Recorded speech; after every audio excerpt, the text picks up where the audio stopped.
Bismillahirrahmanirrahim. Assalamualaikum warahmatullahi wabarakatuh. Kami dari kelompok 4 akan mempresentasikan tentang Designing Whistleblowing, Policy and Regulations for High Context Cultures, a Case Study in Indonesia. Dengan saya sendiri, Zahra Zahra Nura, dan ada rekan saya, Abdurrahman Rofi dan Muhammad Sidni. Oke, untuk di introduction ini, akan membahas tentang hasil penelitian mengenai praktik suap dan pelaporan pelanggaran atau whistleblowing di Direktorat Jenderal Pajak Indonesia, eh, yang dimana suap ini didefinisikan sebagai pemberian atau janji imbalan kepada pegawai pajak untuk mempengaruhi agar bertindak demi kepentingan pribadi, seperti mengurangi kewajiban pajak atau mempercepat layanan. Nah, namun whistleblowing sendiri ini eh, pengungkapan oleh anggota organisasi tentang praktik ilegal, tidak etis, atau tidak sah yang berada di bawah kendali atasan mereka kepada pihak yang dapat mengambil tindakan. Nah, penelitian ini menggunakan teori perilaku perencana atau Planned Behavior Theory eh, dalam menyelidiki hubungan antara perhatian, norma, dan kontrol perilaku yang dirasakan, serta niat untuk melaporkan pelanggaran termasuk pelaporan yang dipilih dalam budaya yang memiliki konteks tinggi seperti Indonesia. Dalam penelitian ini juga mengembangkan model TPB dengan menggunakan 6 mekanisme gaya kepemimpinan untuk menyelidiki asumsi dasar yang dimiliki organisasi. Penelitian ini juga mempertimbangkan kemudahan atau kesulitan untuk mendapatkan pekerjaan lain dan memiliki bukti yang kuat sebagai variabel yang dapat mendorong seseorang untuk melaporkan pelanggaran. Namun untuk gambar di sini saya akan menjelaskan dan menunjukkan kerangka konseptual yang diadaptasi dari teori perilaku terencana atau teori planned behavior yang dikembangkan oleh Park and Blenkinsop 2009 serta disempurnakan oleh Suetno et al. 2015. Dalam kerangka ini terdapat 3 konstruk utama. Yang pertama ini ada sikap atau attitude yang dimana pada evaluasi individu ini terhadap perilaku melaporkan suap. Jika seseorang memiliki sikap positif terhadap laporan, mereka lebih cenderung untuk melakukannya. Yang kedua ini ada norma subjektif, yang dimana ini mencakup pengaruh sosial yang dirasakan oleh individu seperti tekanan dari rekan kerja atau masyarakat untuk melaporkan atau tidak melaporkan tindakan suap. Jika norma sosial mendukung pelaporan, individu mungkin lebih ingin untuk melakukannya.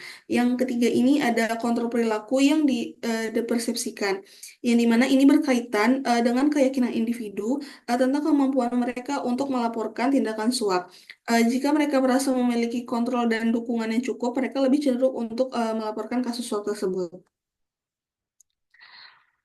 Oke, saya akan menjelaskan tentang studi konteks background story, yang dimana penelitian ini memilih suap sebagai jenis pelanggaran yang akan diteliti karena beberapa alasan.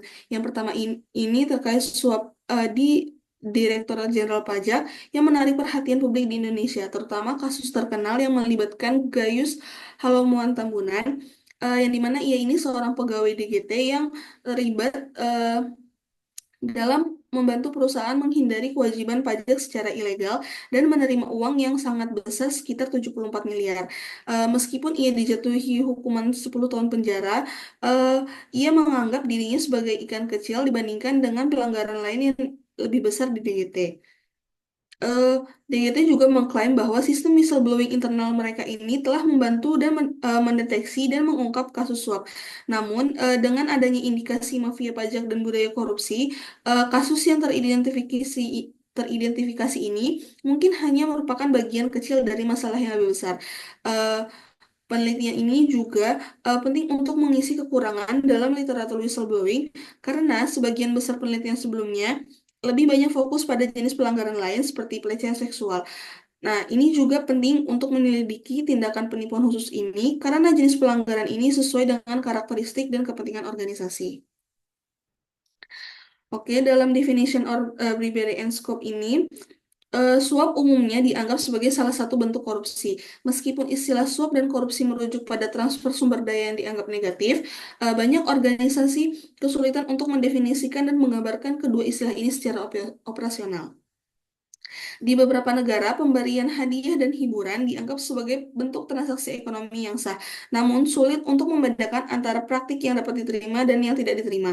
Dalam konteks budaya bisnis Tiongkok ini, kegagalan untuk saling memberi dapat mengakibatkan hilangnya prestis dan kepercayaan. eh, Organisasi untuk kerjasama dan pembangunan ekonomi dan lembaga internasional lainnya tidak memberikan definisi eksplisit tentang korupsi, tetapi mereka mereka mengidentifikasi perilaku korup yang mencakup suap. Suap ini didefinisikan berdasarkan Undang-Undang Nomor 31 Tahun 99 tentang pemberantasan tindak pidana korupsi, yang dimana suap diartikan sebagai memberikan atau menjanjikan sesuatu kepada pegawai negeri untuk mempengaruhi agar mereka melakukan atau tidak melakukan sesuatu yang harusnya menjadi tanggung jawab mereka. Eh, Suap tindakan rendah ini menyebabkan perilaku menyimpang yang lebih besar jika tidak ditangani. Perusahaan kecil seringkali terpaksa membayar untuk mendapatkan layanan atau mencegah masalah yang dapat meningkatkan biaya operasional mereka hingga 20%. eh, Dukungan politik dan promosi untuk perilaku kolusi dapat menciptakan budaya korupsi dalam organisasi yang membuat karyawan enggan melaporkan kesalahan. Karyawan yang sesuai dengan budaya organisasi cenderung tetap bekerja, sementara yang tidak sesuai mungkin mengundurkan diri atau dipecat. Eh, Dalam The Weakness of Existing Law ini, salah satu masalah yang kuat kekhawatiran terhadap suap dan kesalahan terkait oleh pejabat Direktorat Jenderal Pajak, yaitu kelemahan dalam Undang-Undang Perlindungan Whistleblower di Indonesia. Undang-undang ini memiliki keterbatasan besar dibandingkan dengan prinsip internasional yang diterima, seperti tidak adanya saluran pelaporan eksternal, anonimitas, kerahasiaan prosedur, pengungkapan internal, serta transparansi. Eh, Badan Perlindungan Saksi dan Korban dilaporkan kekurangan dana, tidak efektif, dan tidak memiliki cakupan geografis yang memadai. Mereka juga kekurangan teknologi dan keterampilan sumber daya manusia, serta penunjukan anggotanya tidak independen dari keterlibatan politik. Perbedaan pandangan di antara pejabat ini juga mengenai perlindungan saksi dan korban yang menyebabkan kurangnya koordinasi dan dapat menimbulkan konflik. Baik, selanjutnya akan dilanjutkan oleh rekan.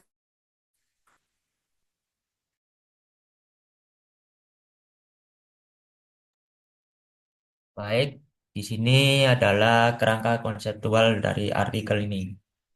Jadi kerangka konseptual yang diidentifikasi bisa dilihat pada gambar 13.1 itu didasarkan pada tiga konstruksi inti dari apa yang dikenal sebagai teori planned behavior atau yang disingkat dengan TPB, yaitu sikap, norma subjektif, dan kontrol perilaku yang dirasakan. Kegunaan TPB telah dibuktikan dalam beberapa penelitian di berbagai negara, seperti Malaysia, Korea Selatan, Afrika Selatan, dan Indonesia. Dengan demikian, teori ini diuji secara luas dan memiliki validitas umum sebagai teori umum tentang pengungkapan pelanggaran. Namun, kesulitan juga muncul saat ada upaya untuk menyelidiki perilaku pengungkapan pelanggaran yang sebenarnya. Itu bahkan mustahil untuk mengakses secara langsung peristiwa pengungkapan pelanggaran yang sebenarnya, karena ini merupakan masalah yang sensitif. Lalu dalam penelitian tentang pengungkapan pelanggaran atau yang disebut dengan whistleblowing, terdapat tantangan signifikan karena organisasi seringkali menerapkan pengaturan kerahasiaan yang membatasi akses bagi pelapor pelanggaran. Hal ini membuat topik tersebut sulit untuk diteliti secara langsung, terutama pada perilaku aktual pelapor. Sehingga fokus penelitian seringkali beralih pada niat untuk mengungkap pelanggaran. Kemudian literatur pengungkapan pelanggaran itu didominasi oleh perspektif budaya Barat, di mana menunjukkan adanya kebutuhan untuk memperluas studi ini ke konteks budaya lain, seperti di DCP Indonesia. Bab ini menggunakan teori planned behavior atau TPB untuk menjelaskan nilai niat individu dalam konteks ini. Tentunya dengan memperhatikan sikap, norma subjektif, dan persepsi kontrol perilaku. TPP ini menyatakan bahwa niat individu untuk melakukan suatu tindakan itu bergantung pada keyakinan mereka dan informasi yang tersedia. Jadi teori ini telah terbukti relevan dalam memprediksi perilaku terkait isu sensitif, seperti penggunaan ganja atau pengungkapan pelanggaran. Selain itu, keyakinan individu tentang ketersediaan sumber daya yang memadai, seperti dukungan, keterampilan, atau kesempatan, juga meningkatkan kemungkinan mereka untuk bertindak.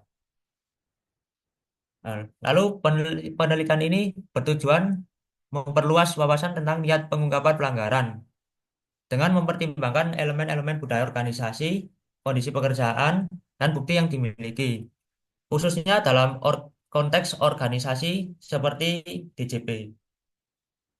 Next.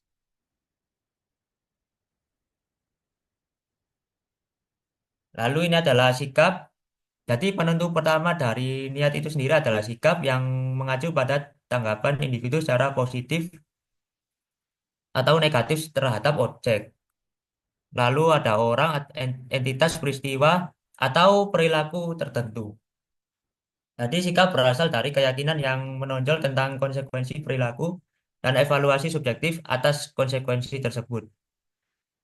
Jadi studi ini memanfaatkan konsekuensi positif dari pengungkapan pelanggaran berdasarkan tujuan Undang-Undang Perlindungan Pengungkapan Pelanggaran, termasuk pencegahan kerugian bagi organisasi, pengendalian korupsi, lalu peningkatan kepentingan publik, kemudian keyakinan karyawan tentang tanggung jawab perannya serta kepuasan moral. Para peneliti ini menyimpulkan bahwa responden itu memiliki sikap positif terhadap pengungkapan pelanggaran, di mana karyawan setuju bahwa pengungkapan pelanggaran itu memiliki efek positif dan penting untuk bertindak terhadap pelanggaran. Namun, menarik bahwa sikap positif ini terhadap pengungkapan pelanggaran tidak serta-merta berarti semua orang akan mengungkap kesalahan ketika saatnya tiba. Faktanya, hanya sedikit yang benar-benar mengambil tindakan. Next. Lalu ini adalah norma subjektif. Jadi penentu kedua dari niat tadi itu mengacu pada tekanan sosial yang dirasakan untuk melakukan atau atau tidak melakukan perilaku. Norma subjektif mencerminkan keyakinan individu tentang persetujuan atau ketidaksetujuan kelompok atau individu yang penting terhadap suatu perilaku. Jadi norma ini diukur melalui keyakinan normatif individu dikalikan dengan motivasi mereka untuk mematuhinya. Penelitian sebelumnya menunjukkan bahwa dukungan dari atasan atau rekan kerja itu memiliki hubungan positif dengan pelaporan pelanggaran, sebagaimana dibuktikan oleh banyak penelitian. Selain itu, kombinasi antara sikap dan norma subjektif menjadi landasan utama untuk menjelaskan anteseden dan intensi dalam pengungkapan pelanggaran. Namun, dalam konteks di Indonesia, studi di DJP ini menunjukkan hasil yang berbeda, yaitu bahwa dukungan atasan tidak berpengaruh signifikan terhadap maaf, niat pegawai untuk melaporkan pelanggaran. Hal ini mengindikasikan adanya perbedaan konteks budaya yang memengaruhi hasil penelitian. Next. Lalu ini adalah kontrol perilaku yang dirasakan. Jadi penentu ketika dari niat tadi itu adalah kontrol perilaku yang dirasakan. Ini didefinisikan sebagai kemudahan atau kesulitan yang dirasakan dalam melakukan perilaku yang bergantung pada efikasi diri individu dan faktor lingkungan yang lebih luas, di mana yang dirasakan yang mendorong atau menghambat kinerja. Jadi penentu ketiga ini muncul karena keterbatasan yang dicatat dalam sikap dan norma subjektif sebagai prediktor niat individu. Berdasarkan teori harapan, dorongan bagi individu untuk membocorkan pelanggaran di lembaga itu dipandang sebagai fungsi dari harapan potensial yang berhasil dari hasil yang diinginkan tertentu. Misalnya, penghentian pelanggaran atau perhatian organisasi terhadap keluhan mereka. Niat seseorang untuk bertindak itu dipengaruhi oleh sikap, norma subjektif, dan kontrol perilaku tadi. Dengan kontrol yang dirasakan itu lebih relevan dalam memprediksi niat dan perilaku dibanding kontrol aktual. Elemen ini meningkatkan akurasi prediksi perilaku. Namun hubungan antara niat dan tindakan nyata itu dipengaruhi oleh faktor seperti motivasi, risiko pembalasan, insentif, dan pelatihan. Budaya organisasi dan nasional itu juga memengaruhi persepsi kontrol perilaku. Pemimpin memiliki peran strategis dalam membentuk budaya organisasi agar selaras dengan konteks budaya nasional, lalu menanamkan nilai produktif dan mengatasi hambatan budaya. Jadi keberhasilan organisasi ini bergantung pada kemampuan pemimpin memahami dan mengelola pengaruh budaya dalam membentuk niat dan perilaku individu. Next.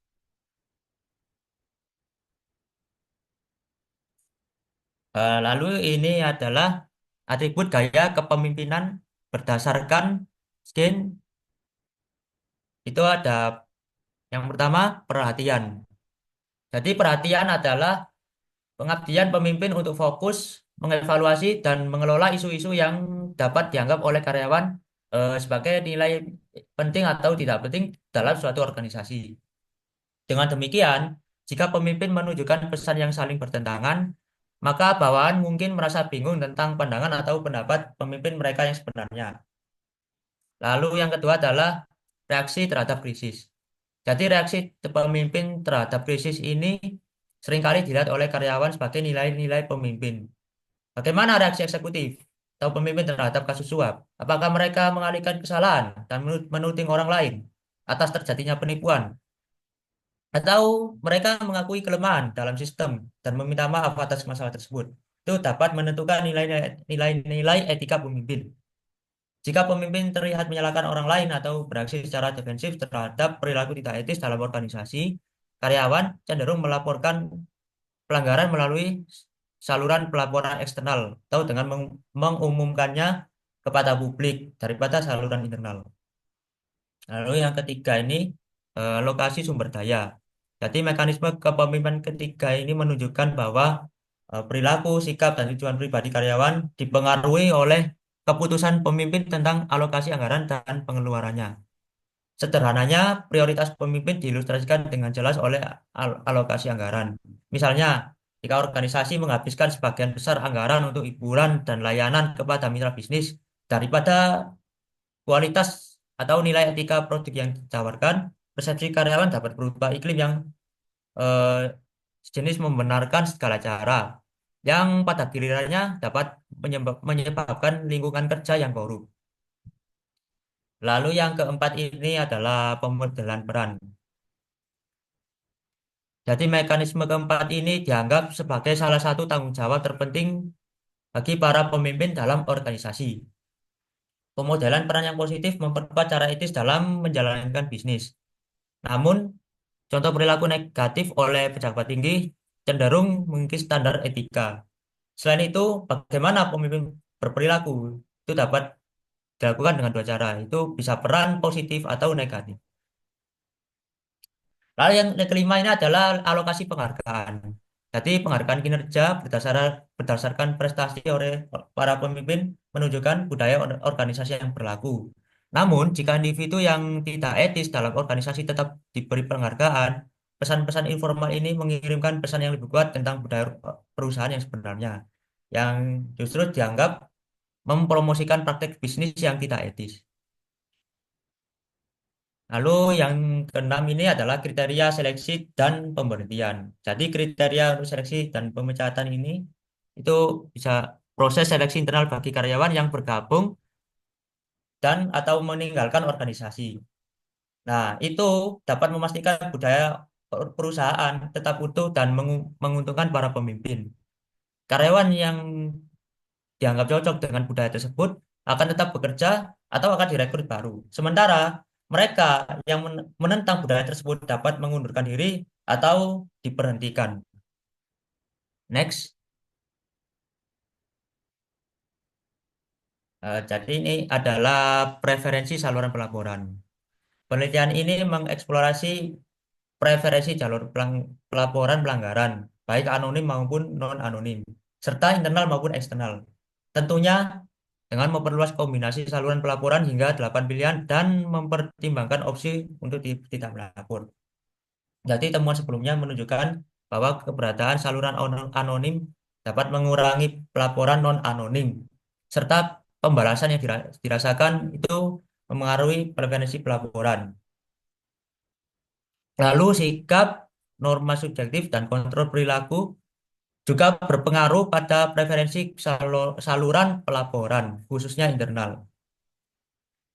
Jadi penelitian ini mengintegrasikan saran sebelumnya untuk mengevaluasi efektivitas beberapa jalur pelaporan dan alasan responden, yaitu memilih tidak melapor. Jadi penting untuk mengidentifikasi faktor yang mendorong atau menghambat pelaporan pelanggaran. Lalu hasil penelitian ini memberikan wawasan praktis mengenai preferensi pelaporan di lingkungan DJP, termasuk pelatihan penerima laporan, efektivitas manajemen saluran pelaporan, dan perbandingan dengan otoritas lain. Jadi penelitian ini juga mencoba menghubungkan niat pelaporan dengan pelaporan yang sebenarnya. Lalu area yang masih jarang dieksplorasi. Temuan dapat memandu penelitian lanjutan terkait efektivitas pengelolaan pelaporan pelanggaran. Next. Baik, selanjutnya akan dijelaskan oleh rekan saya. Baik, yang berikutnya yaitu bagian dari contribution to knowledge dari penelitian yang ada pada chapter 13 pada buku ini. Jadi kontribusi yang pertama yaitu mengisi kesenjangan literatur whistleblowing. Sebagian besar studi whistleblowing sebelumnya itu lebih menyoroti isu seperti pelecehan seksual atau pelanggaran administratif. Akan tapi penelitian ini itu memberikan kontribusi baru dengan menjadikan penyuapan sebagai fokus utama, yang mana relevan dengan karakteristik organisasi publik seperti Direktorat Jenderal Pajak di Indonesia. Nah, penelitian ini juga memperlihatkan bagaimana praktik penyuapan itu melibatkan keuntungan bagi kedua belah pihak, baik pemberi dan juga penerima.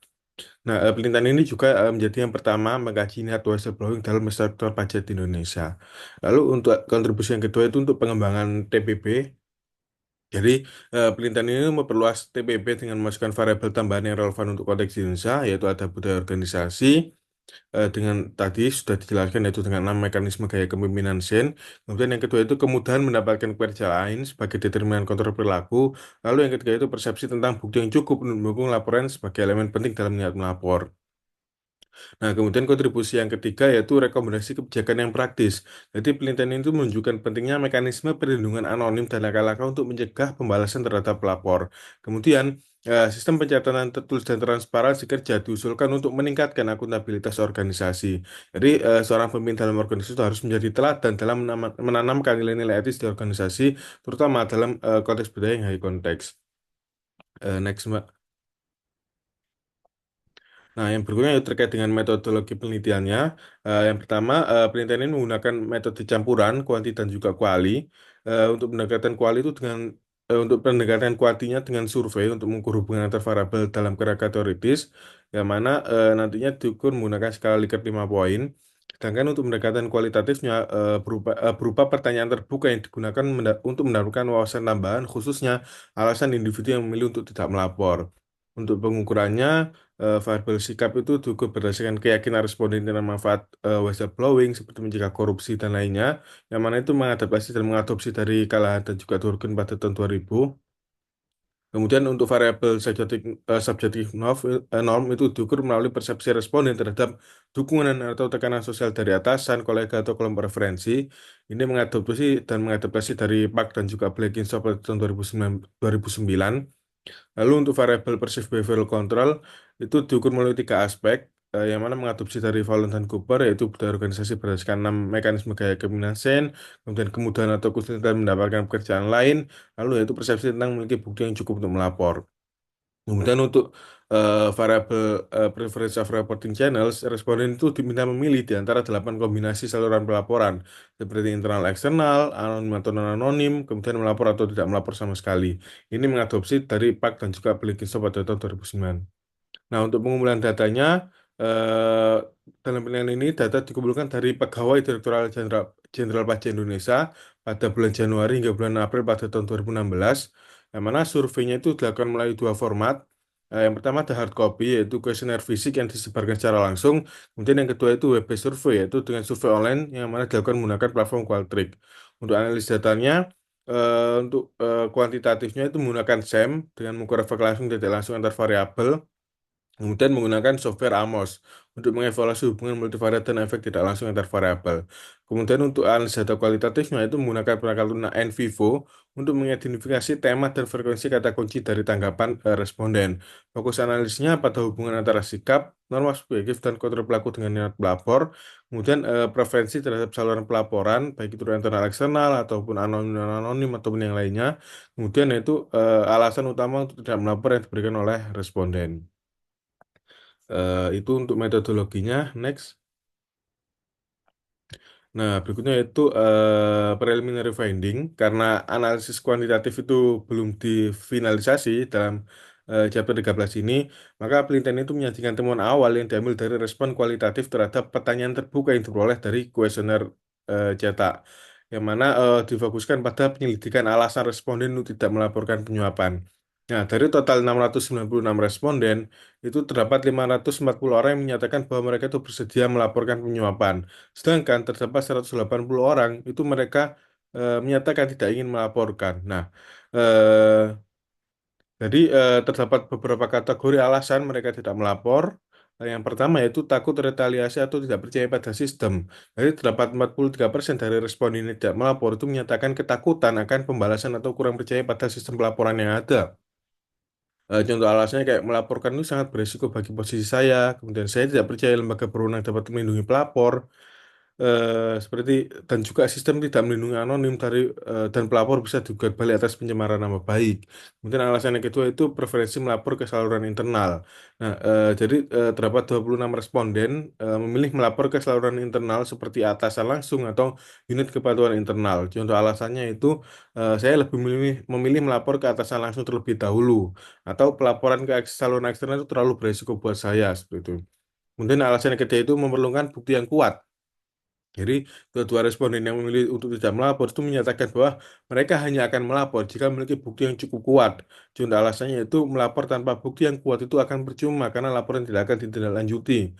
Lalu kemudian ada contohnya yaitu harus ada bukti fisik yang jelas untuk mendukung laporan seperti itu. Lalu alasan yang keempat yaitu ada alasan lain karena prinsip pribadi. Jadi terdapat 0,8 responden yang tidak memilih untuk tidak melapor itu memberikan alasan pribadi seperti melapor itu bukan urusan saya, kemudian saya bekerja untuk ibadah jadi biarkan mereka bertanggung jawab sendiri. Kemudian saya kasihan dengan tersangka jika harus berurusan dengan hukum. Nah, itulah alasan kenapa responden memilih untuk tidak melapor. Next. Jadi, penelitian itu menemukan bahwa orang Indonesia itu cenderung memiliki jarak kekuasaan yang tinggi dan budaya kolektivis, dan mayoritas karyawan itu mengharapkan atasan dan kolega untuk menjaga mereka sebagai imbalan atas penghargaan, kepatuhan, dan dukungan. Nah, dengan demikian, dalam hal pengungkapan pelanggaran, pimpinan Direktorat Jenderal Pajak itu harus mempromosikan norma perilaku etis dengan bertindak sebagai panutan. Nah, norma-norma itu akan mencakup mendorong dan mendukung karyawan untuk melaporkan segala jenis suap jika hal tersebut terjadi. Nah, selain itu, para pemimpin itu harus menginternalisasi norma sosial untuk tidak terlibat dalam suap dan menjadikan suap itu sebagai musuh bersama bagi seluruh masyarakat. Karena individu dari budaya individu konteks tinggi itu mungkin merasa putus asa ketika orang lain tampaknya tidak ingin mendukung pengungkapan.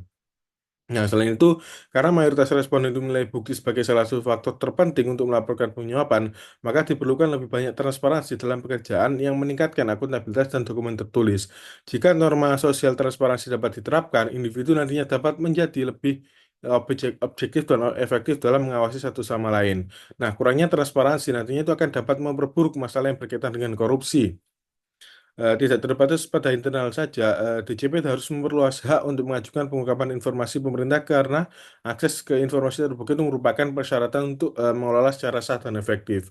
Mayoritas responden itu lebih suka menggunakan saluran pelaporan internal sebelum melaporkan ke eksternal, tapi itu tergantung pada kekuatan bukti yang mendukung klaim tersebut. Singkatnya, transparansi itu dapat mencegah penyalahgunaan kekuasaan dan membantu mendukung kredibilitas departemen. Baik, yang berikutnya kita akan masuk ke artikel penelitian yang kedua, yang nantinya akan bisa dilanjutkan oleh Mbak Zara. Silakan. Baik, di sini saya akan menjelaskan terkait artikel Whistleblowing Intention Evidence for Malaysian PLC. eh, di mana artikel ini menjelaskan pentingnya pengenalan dan pelaksanaan mekanisme whistleblowing dalam konteks korporat di Malaysia. Terutama setelah krisis kewenangan Asia pada tahun 1997 yang menunjukkan perlunya reformasi dalam sektor kewenangan Malaysia. Artikel ini juga menunjukkan meskipun terdapat kota urus korporat Malaysia yang diperkenalkan untuk meningkatkan integritas dan tata kelola, pelaksanaan sistem whistleblowing ini banyak syarikat Malaysia masih tidak efektif. Hanya 12 hanya 12% responden dalam laporan ini yang bersedia melaporkan insiden korupsi dengan alasan utama yaitu ketakutan akan konsekuensi seperti kehilangan pekerjaan dan keyakinan bahwa laporan mereka tidak akan ditindaklanjuti. Nah, penelitian ini juga menekankan bahwa budaya organisasi yang tidak mendukung pelaporan salah satu ini dapat menyebabkan praktik tidak etis menjadi norma. Yang dimana artikel ini bertujuan untuk mengkaji faktor yang mempengaruhi niat whistleblowing di kalangan pekerja dengan fokus pada case eh, ABC Berhad yang mengalami skandal korporat untuk memberikan wawasan tentang bagaimana meningkatkan sistem pelaporan dan perlindungan bagi whistleblower di Malaysia. Namun untuk tujuan penelitian sendiri ini, yang pertama ini ada menganalisis pengaruh faktor demografis, yang dimana peneliti ini ingin mengetahui apakah faktor seperti jantina, kedudukan pekerjaan, dan keseriusan salah satu pengaruh kemungkinan pekerja untuk melaporkan kesalahan. Yang kedua ini menyediakan wawasan untuk EBC Berhad, yang dimana hasil penelitian ini diharapkan dapat memberikan informasi kepada EBC Berhad mengenai tingkat etika dan pelaporan etis di kalangan pekerjanya serta membantu syarikat memahami budaya kerja mereka dan mengidentifikasi area yang memerlukan perbaikan, terutama dalam hal perlindungan bagi whistleblower. Yang ketiga ini ada kontribusi terhadap teori dan literatur, yang dimana penelitian ini juga bertujuan untuk menyumbang kepada teori dan literatur mengenai determinan whistleblowing yang masih jarang dibahas dalam konteks negara seperti Malaysia, yang dimana penelitian ini diharapkan untuk memberikan perspektif baru dan relevan mengenai perilaku whistleblowing di lingkungan korporat Malaysia. Next akan dijelaskan oleh rekan saya. Lalu untuk hipotesis ini satu, yaitu karyawan lebih cenderung membocorkan rahasia jika orang yang membocorkan rahasia tersebut adalah laki-laki. Untuk hipotesis A2, itu karyawan lebih cenderung membocorkan rahasia jika orang tersebut adalah seorang eksekutif. Lalu untuk hipotesis yang ketiga, ini adalah semakin serius suatu pelanggaran, semakin tinggi pula pengaruhnya terhadap niat karyawan untuk melakukan whistleblowing. Next.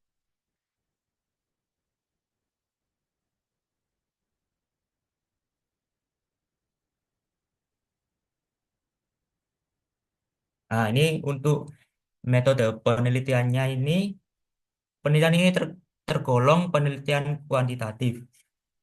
Penelitian ini menggunakan kuesioner survei untuk mengumpulkan data dan informasi. Jadi untuk mengumpulkan data, kuesioner survei ini memilih secara acak 10 responden dari setiap divisi dan level, baik eksekutif maupun non-eksekutif, yang meliputi perkebunan, properti, industri, motor, energi, dan utilitas, lalu perawatan kesehatan, dan kantor pusat. Alasan pemilihan ini didasarkan pada argumen bahwa laporan pelanggaran biasanya dibuat oleh anggota yang dekat dengan cara kerja internal operasi organisasi. Lalu variabel independen dari penelitian ini adalah jenis kelamin, posisi manajemen, dan keseriusan pelanggaran. Sedangkan variabel dependen adalah niat whistleblowing. Nah, jadi semua variabel ini dikodekan sesuai dengan itu. Lalu untuk data jenis kelamin dan posisi manajerial dibagi oleh variabel dikotomis. Mereka dikodekan sebagai jenis kelamin nomor satu untuk pria dan nomor dua untuk wanita. Sedangkan posisi manajerial dikodekan sebagai nomor satu untuk eksekutif dan nomor dua untuk non-eksekutif. Jadi variabel lainnya, niat whistleblowing dan keseriusan pelanggaran dikodekan berdasarkan skala Likert 5 poin. Next, selanjutnya akan dibahas oleh rekan saya. Baik, untuk hasil penelitiannya, untuk hipotesis yang pertama, yang mana berbunyi karyawan pria lebih cenderung mendorong whistleblowing dibandingkan karyawan wanita, itu hipotesisnya ditolak karena tidak ada pengaruh signifikan antara jenis kelamin dan niat whistleblowing. Meskipun rata-rata karyawan pria itu memiliki skor nilai whistleblowing yang sedikit lebih tinggi dibanding wanita, tapi perbedaannya tidak signifikan secara statistik. Kemudian untuk hipotesis yang kedua, karyawan dengan posisi eksekutif lebih cenderung melakukan whistleblowing dibandingkan karyawan non-eksekutif. Hipotesis kedua ini diterima yang mana dengan posisi jabatan itu memiliki pengaruh signifikan terhadap niat whistleblowing. Karyawan dengan posisi eksekutif itu lebih cenderung melaporkan pelanggaran dibandingkan karyawan non eksekutif. Hal ini mungkin karena eksekutif itu memiliki tanggung jawab lebih besar dalam memastikan kepatuhan etika dan lebih sedikit risiko dibandingkan karyawan yang non eksekutif. Kemudian untuk hasil penelitian hipotesis yang ketiga yang pernah berbunyi semakin serius pelanggaran yang terjadi, maka semakin tinggi pengaruhnya terhadap niat karyawan untuk melakukan whistleblowing. Nah, untuk hipotesis yang ketiga ini tuh diterima. Jadi tingkat keseriusan pelanggaran itu secara signifikan mempengaruhi niat whistleblowing. Jadi semakin serius pelanggaran yang terjadi, maka seperti pelanggaran keuangan atau juga pelanggaran etik besar, maka semakin tinggi juga kemungkinan karyawan itu untuk melaporkan pelanggaran tersebut. Next. Baik untuk kesimpulannya, jadi penelitian itu menyimpulkan bahwa niat karyawan untuk melakukan whistleblowing itu dipengaruhi oleh posisi jabatan dan tingkat keseriusan pelanggarannya itu sendiri. Sementara untuk jenis kelamin itu tidak memberikan pengaruh yang signifikan. Jadi karyawan dengan posisi eksekutif itu lebih cenderung melaporkan pelanggaran dibandingkan karyawan yang posisinya non eksekutif karena karyawan eksekutif itu memiliki tanggung jawab yang lebih besar terhadap tata kelola organisasi. Nah, selain itu, semakin serius pelanggaran yang terjadi, maka semakin tinggi kemungkinan karyawan untuk melaporkannya, terutama jika pelanggaran tersebut itu berdampak langsung pada keuangan atau reputasi perusahaan itu sendiri. Namun, penelitian ini juga menemukan bahwa meskipun mekanisme whistleblowing itu telah diterapkan di perusahaan, tetapi kepercayaan karyawan terhadap sistem tersebut itu masih sangat rendah. Hal ini menunjukkan perlunya perusahaan untuk memperbaiki perlindungan terhadap pelapor, termasuk menjamin kerahasiaan laporan dan menyediakan perlindungan hukum yang memadai. Nah, dengan langkah-langkah tersebut, nantinya perusahaan itu dapat menciptakan budaya organisasi yang lebih transparan dan etis, sekaligus memotivasi karyawan untuk berpartisipasi aktif dalam mencegah dan juga melaporkan pelanggaran yang ada di sebuah perusahaan. Next. Baik, sekian untuk presentasi dari kelompok kami. Bila terdapat kurang lebihnya mohon maaf. Wassalamualaikum warahmatullahi wabarakatuh.